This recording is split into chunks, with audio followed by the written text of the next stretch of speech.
Assalamu alaikum wa rahmatullahi wa barakatuh, mpendwa mfuatiliaji ambaye huwa unanifuatilia kupitia masafa haya.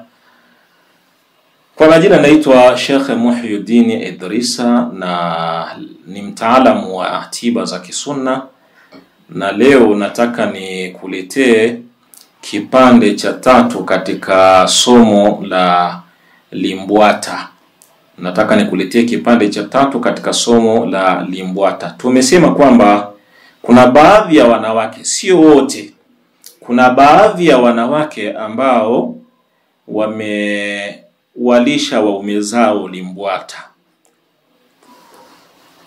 Kuna baadhi ya wanawake ambao wamewalisha waume zao limbwata. Ile limbwata ikawapelekea wale wanamume kujikuta wanawachukia mama zao wazazi, na mpaka wengine hufikia wakawaita mama zao wazazi kuwa ni wachawi, kumbe maskini sio wachawi. Ile limbwata ikapelekea wanamume hawa kujikuta wanawachukia ndugu zao na kuwaona kama vile ndugu zao ni watu wabaya, ni watu wachawi, hali ya kuwa hawana uchawi wa aina yoyote waliokuwepo nao. Ni madhara tu ambayo yamepatikana kutokana na ile limbwata ambayo huyu mwanamume kafanyiwa. Lakini pia wakajikuta wanawachukia hata shangazi zao na kuwaona ni wachawi, kumbe maskini hawana uchawi wowote. Wakajikuta wanawachukia mama zao wadogo kuwa ni wachawi, kumbe hawana uchawi wowote. Wakajikuta wanawachukia mabinamu zao na kuwaona ni watu wabaya, hawafai hata kuja hawafai kuwa na ukaribu na mimi. Hii yote ni kwa sababu hawa wanamume walifanyiwa zile dawa za kichawi, na uchawi wenyewe ukawa ni uchawi huu wa kulishwa limbwata. Sasa uchawi huu ni uchawi ambao sababu zake kuu zinajitokeza kwa sababu gani? Au ni kitu gani kinachopelekea mpaka mwanamke kuamua kumfanyia mume wake limbwata? Nataka nikueleweshe hapo tu ndugu yangu zile sababu ambazo huwa zinapelekea wanawake wengi kuwalisha waume zao limbwata. Kumbuka kuwa uchawi wa limbwata ni uchawi hatari sana anapofanyiwa mwanamume.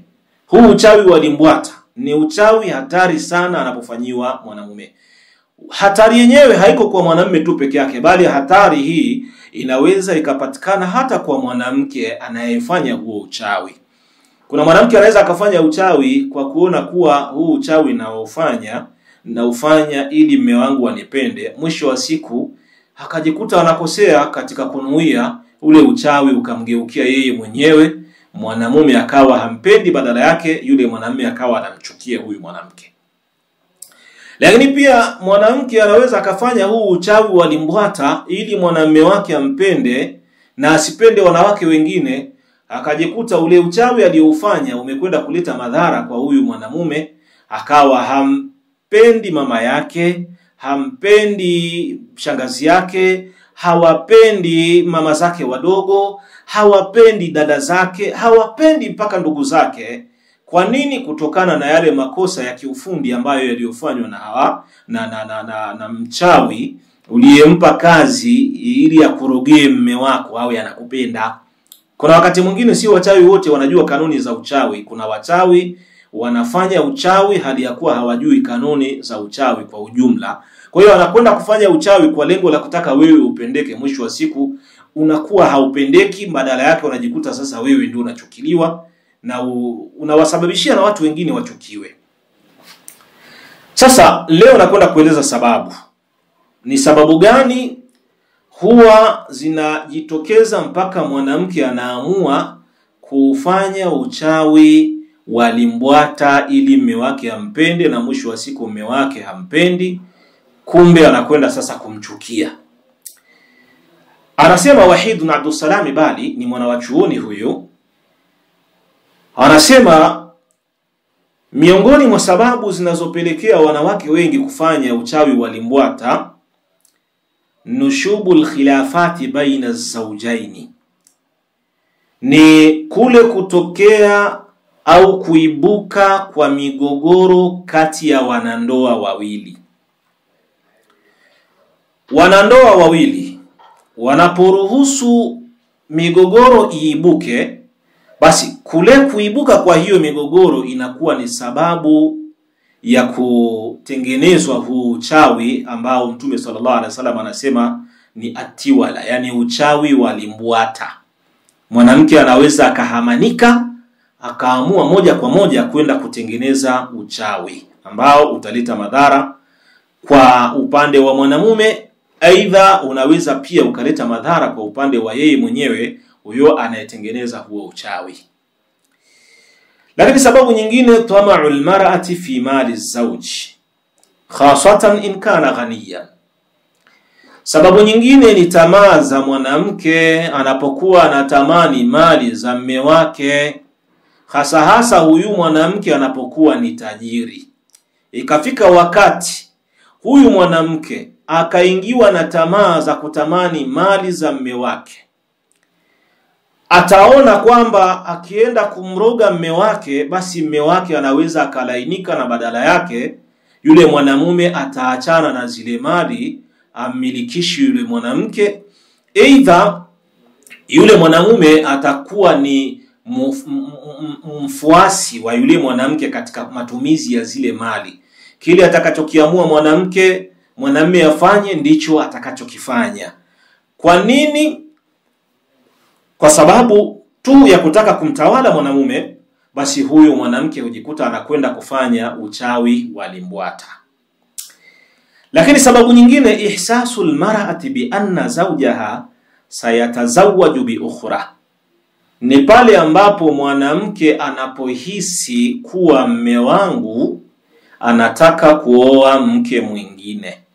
Sababu nyingine ni pale ambapo mwanamke anapohisi kuwa mume wangu anataka kuoa mwanamke mwingine. Raghma anna hadha jaizun shar'an, pamoja na kwamba jambo la mwanamke au swala la mwanamume kuoa mke mwingine ni swala ambalo ni halali, lakini mwanamke huyu ambaye ni mwanamke aliyeisha olewa akiingiwa na hisia hiyo ya kwamba mume wangu anataka kuoa mke mwingine, basi huyu mwanamke ili kuzuilia ili tukio lisije likajitokeza, ndipo pale huwa anafanya maamuzi ya moja kwa moja ya kwenda kumfanyia uchawi mume wake, na uchawi unaofanyika ni uchawi wa limbwata. Wala ghadhabata fihi, na hakuna kizuizi chochote cha mwanamume kuweza kuoa mwanamke mwingine. Sasa mwanamke anapomuona mwanamume wake anataka kuoa mwanamke mwingine, basi kile kitendo cha mwanamume kufanya maamuzi ya kwenda kuoa mwanamke mwingine, aidha inawezekana wakati mwingine huyu mwanamume hajaamua kwenda kuoa mwanamke mwingine, ni dhana tu ambayo imemkaa huyu mwanamke kichwani, huyu muolewaji anahisi kwamba mume wangu ataoa mwanamke mwingine. Kwa hiyo anaamua tu moja kwa moja kwenda kwa mchawi ili kutengeneza sihru tiwala, uchawi wa mapenzi, aendelee kupendwa yeye. ولكن المرأة في هذا الزمان خاصة المتأثرات بأجهزة الإعلام المدمرة تظن أن زوجها إذا قدم على الزواج بأخرى فهذا دليل على أنه لا يحبها. Lakini pia mwanamke wa zama hizi tulizonazo, hasa wale wanawake walioathirika na mfumo wa utandawazi, wanawake walioathirika na utandawazi, tadhunnu anna zawjaha idha qadima ala zawaji, pindi atakapoamua kufanya kuoa bi ukhra, kumuoa mwanamke mwingine, fahadha dalilun ala annahu la yuhibbuha, hudhani kwamba mwanamume huyu aliyefanya maamuzi ya kuoa mwanamke mwingine labda hampendi, ndio maana kaamua kwenda kuoa mwanamke mwingine. Hiyo ni dhana ambayo huwa inajengeka kwa wanawake wengi ambao wameathiriwa na utandawazi wa leo. Utandawazi ambao kazi yake ni kuharibu jamii. Sasa akiingiwa na dhana ya namna kama hii, ndipo pale huyu mwanamke anakwenda moja kwa moja kwa mchawi kwa ajili ya kutengeneza uchawi wa limbwata. Wa hadha khata'un fahish, Akasema Wahid Abdussalam Bali, na hili ni kosa kubwa sana, yani mwanamke kuweka dhana ya kwamba mume wangu anataka kuoa mke mwingine, au mume wangu anaoa mke mwingine kwa sababu mimi hanipendi, kwa hiyo ngoja niende kwa mzee Nyangoma ili mzee Nyangoma anisaidie kunipa dawa ili huyu mwanamume wangu anipende. Hili ni kosa moja kubwa sana ambalo mwanamke analifanya. Huwezi kujua ni kitu gani utakachopewa huko kwa huyo mganga mzee Nyangoma, mganga wa kichawi. Huwezi kujua ni kitu gani ambacho utakachopewa.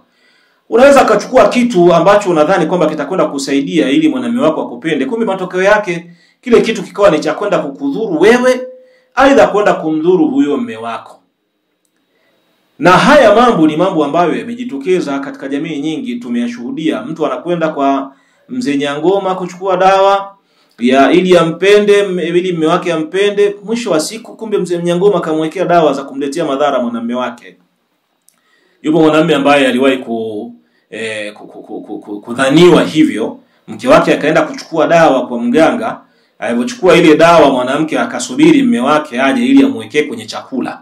Mwanamume siku hiyo hakufika. Akaichukua ile dawa mwanamke akaiweka chini ya uvungu. Baada ya kuiweka ile dawa chini ya uvungu, kesho yake asubuhi mwanamume kafika.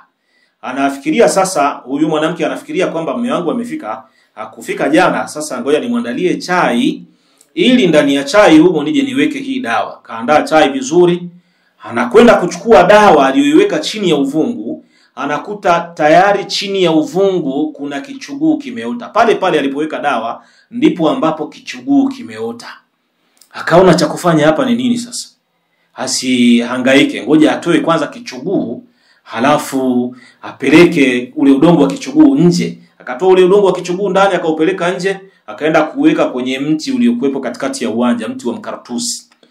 Baada ya kuwa kile kichuguu kimewekwa kwenye mti wa mkaratusi uliokuwepo katikati ya uwanja, hazikupita siku mbili ule mti ukawa umekauka. Chukulia tu kwamba dawa hii imewekwa kwenye chini ya kitanda ikasababisha kichuguu. Kichuguu kilichochotwa kutoka chini ya kitanda ili kikawekwe kwenye mti kimesababisha ule mti umekauka. Basi chukulia dawa hii ambayo imesababisha kichuguu lakini imesababisha mti ukauke, kama angepewa huyu mwanamume ingeleta hatari gani? Maana yake ni kwamba kama angepewa huyu mwanamume ingemsababishia huyu mwanamume kupata hatari kubwa zaidi kuliko hatari iliyojitokeza kwenye ule mti wa kichuguu. Kwa hiyo wanawake wengi wamejenga dhana ya namna kama hiyo. Matokeo yake wanakwenda kuchukua dawa za kichawi, zile dawa zinakwenda kuwasababishia madhara wao wenyewe, aidha zinakwenda kuwasababishia madhara waume zao. Wa hadha khata'un fahishu, hili ni kosa kubwa sana. Kwa nini tunasema hili ni kosa kubwa sana? Lianna hunaka asbaban kathiratan yumkinu an tadfa'a ar-rajula ila az-zawaj bi thaniya wa thalitha wa rabi'a. Kwa sababu zipo dalili nyingi sana ambazo mwanamume anaweza kushawishika kwa sababu hizo. Zipo sababu nyingi sana ambazo mwanamume anaweza akashawishika kwa sababu hizo, ila zawaji bithania, kutaka kuoa mke wa pili, wa thalithati, na kuoa mke wa tatu, wa rabia, na kuoa mke wa nne. Biraghmi annahu yuhibbu zawjatahu, kwa sababu tu pamoja na kwamba huyu mwanamume kweli atakuwa anampenda mke wake, lakini anaweza akashawishika huyu mwanamume kuoa, pamoja na kwamba ndio atakuwa anampenda mume wake, mwanamume anampenda mke wake, anaweza akashawishika kuoa kwa sababu zingine. Miongoni mwa sababu hizo, raghbatu fi kathratil auladi. Kuna mwanamume anapenda kuwa na watoto wengi. Hilo suala la kupenda kuwa na watoto wengi likamshawishi huyu mwanamume kuoa mwanamke mwingine ili apate watoto wengi. Au adami sabrihi ala almuasharati fi waqti haid imraatihi wa nifasihi. Lakini pia kuna mwanamume mwingine hana uvumilivu wa kumvumilia mwanamke pale anapokuwa ameingia katika ule msimu wa hedhi, msimu wa siku za heshima. Kuna mwanamume mwingine hana uvumilivu wa kumvumilia mwanamke huyu kwamba akae siku 7 zote anasubiri, hana uvumilivu huo. Lakini pia Kuna wakati mwingine mwanamke anakuwa na hali ya nifasi, amejifungua. Anapojifungua huyu mwanamke anatakiwa akae siku 40 bila ya kukutana na mwanamume. Sasa mwanamume mwingine huu uvumilivu wa kukaa siku 40 bila kukutana na mwanamke hanao. Mwisho wa siku, kwa sababu tu kakosa uvumilivu, anaweza kuamua na kushawishika kuoa mwanamke mwingine. Au raghbatuhu fi tawtid alaqati bi usratin muayyana. Lakini wakati mwingine kuna mwanamume anaweza akawa na shauku au ameshawishika kuimarisha mahusiano yake na ukoo fulani. Kaona kwamba watu wa ukoo fulani, ukoo wa fulani ni watu wengi sana. Hebu na mimi nijiunge na ukoo huo ili nipate kampani ya ule wingi. Kwa hiyo huyo mwanamume akajikuta anaingia kuoa katika ule ukoo ambao ameshawishika kwenda kuoa hapo. Kwa hiyo zipo sababu nyingi ambazo zinazopelekea mwanamume kuoa mwanamke wa pili, kuoa mwanamke wa tatu, kuoa mwanamke wa 4, pamoja na kuwa huyu mwanamume atakuwa bado anampenda yule mwanamke wake wa kwanza.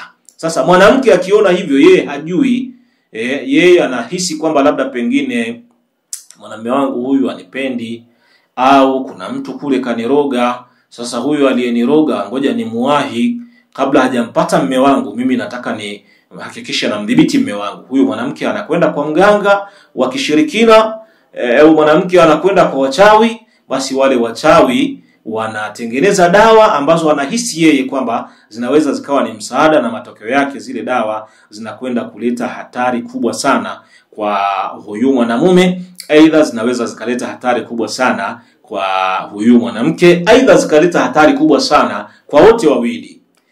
Zipo hatari ambazo huwa zinajitokeza baada ya kuwa mwanamume baada ya kuwa mwanamume au mwanamke ameamua kumfanyia mume wake huu uchawi wa limbwata. Miongoni mwa athari hizo ni kwamba mwanamume kuna wakati mwingine anaweza akaugua baada ya kufanyiwa uchawi wa limbwata. Lakini pia miongoni mwa hatari hizo, kuna wakati mwingine huu uchawi huwa unabadilika, unakuwa kinyume chake. Mwanamke unakwenda kutengeneza uchawi ili umshike vizuri mume wako, mwisho wa siku yule mwanamume anakuwa hakupendi tena wewe uliyetengeneza huo uchawi. Wa hadha natijun an jahalin kathiri min as-sahara. Kwa nini umetengeneza uchawi? Kwa lengo la kutaka ili mwanamume wako akupende, halafu mwisho wa siku yule mwanamume hakupendi. Hii ni kutokana na yule aliyekutengenezea huo uchawi, yani yule director wa uchawi aliyekutengenezea huo uchawi, kule kutokujua kwake kanuni na misingi ya uchawi. Sio kila mchawi anajua kanuni na misingi ya uchawi. Wapo wachawi wanatengeneza kwa kufata mikumbo. Kwa hiyo inawezekana wewe mwanamke ulipokwenda pale ulikwenda kuangukia kwa mtu ambaye hajui kanuni za uchawi, akatengeneza uchawi kwa lengo la kutaka upendwe na mume wako. Maskini ikaja ikawa kinyume chake, yule mwanamume akawa hakupendi, badala yake anakuchukia. Lakini madhara mengine au athari nyingine zinazojitokeza ni kwamba kuna wakati unaweza huu uchawi ukawa ni uchawi mchanganyiko. Yani umetengeneza uchawi lakini ukawa umechanganya katika huo utengenezaji wako wa uchawi. Unapochanganya katika huo utengenezaji wako wa uchawi, fayakrahu kulla nisa'in wa yuhibbuha wahdaha. Yani ukatia nia ya kwamba nataka huyu mwanamume wangu awachukie wanawake wote na anipende mimi peke yangu. Unaweza ukatengeneza huu uchawi wa namna kama hii, fayusabbibu dhalika karahiyata zawji. Uchawi huo ukasababisha huyu mwanamume kumchukia liummihi, mama yake, wa akhawatihi, na dada na ndugu zake, wa ammatihi, na shangazi zake, wa khalatihi, na mama zake wadogo, wa jamii dhawi rahmihi minan nisa'i. Lakini pia unaweza kusababisha kumchukia mwanamke yeyote katika ndugu za mume wake. Mwanamke yeyote anaweza akachukiwa ambaye ni miongoni mwa ndugu za, yani mwanamume anaweza akajikuta anawachukia ndugu zake wa kike wote. Tena kuna wengine wakirogwa uchawi wa namna kama hii, eti huwaona mama zao kwamba ni watu wabaya, ni watu wachawi. wengine huwaona shangazi zao hawafai, wengine huwaona kaka zao hawafai, na wakati mwingine kwa kule kuwaona hawafai hata kuwasaidia mama zao huwa hawawasaidii. Kuna mwingine anaweza kumfukuza mama yake mzazi nyumbani kwa sababu tu katengenezwa uchawi wa limbwata, akamuona mama yake hafai kuwepo nyumbani kwake, mama yake hafai kusaidiwa. Kuna mwingine anaweza asimsaidie ndugu yake, akawa yuko radhi kuwasaidia wapita njia, wale kina kahungu, wakawa ndio wana thamani kubwa sana kwake kuliko kuwasaidia ndugu zake. Ukimuona mtu wa sampuli kama hii, basi ujue kwamba huyu mtu ametengenezewa uchawi wa limbwata. Ukiona mtu anamchukia mama yake mzazi, mtu anamchukia baba yake mzazi, mtu anamchukia shangazi yake, mtu anamchukia mtoto wa shangazi yake, anamchukia mtoto wa mjomba wake, anawachukia dada zake, basi tambua kwamba huyu mtu yawezekana akawa ni muhanga wa huu uchawi unaoitwa sihru atiwala, uchawi wa limbwata. Haya ni madhara ambayo huwa yanajitokeza. Ukiona mtu anamchukia mama yake, basi hayo ni madhara au ni athari ambazo huwa zinajitokeza baada ya kuwa huyo mtu katengenezewa uchawi huu wa limbwata. Lakini wakati mwingine pia huu uchawi huwa unabadilika ukawa ni mchanganyiko. Yawezekana mwanamke alikwenda kwa mganga ili atengeneze uchawi mwanamume wake ampende, basi yule mwanamume wake akajikuta anamchukia yule mchawi na anawachukia wanawake wote. Baada ya kutengenezewa huu uchawi, akiambiwa oa bwana oa bwana, anakuwa hapendi kabisa habari za hizo za kumwambia aoe. Sasa ukimuona mwanamume yupo katika hali ya namna kama hii, usimhukumu. Yawezekana mwanamume huyu akawa amefanyiwa uchawi wa limbwata. Ule uchawi wa limbwata umemshughulisha, matokeo yake ameachana kabisa na vitu vya kimsingi na badala yake anakwenda kushikamana na vitu ambavyo ni vya ajabu ajabu. Kwa hiyo ndugu zangu mnaonifuatilia, huu uchawi wa limbwata ni uchawi hatari sana. Uchawi huu haufai kutengenezwa. Yaani usitengeneze uchawi wa sampuli kama hii.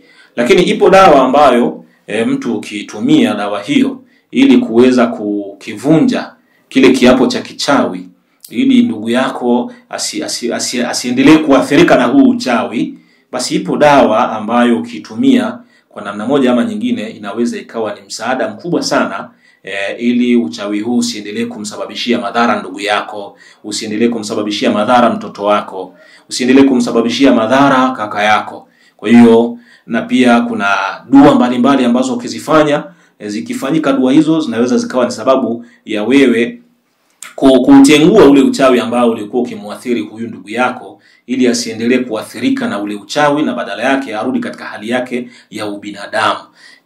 Kusema hayo, napenda niishie hapa siku ya leo. Panapo majaliwa ya Allah tutaendelea na darasa hizi zinazohusiana na mambo ya uchawi. Assalamu alaikum wa rahmatullahi wa barakatuh.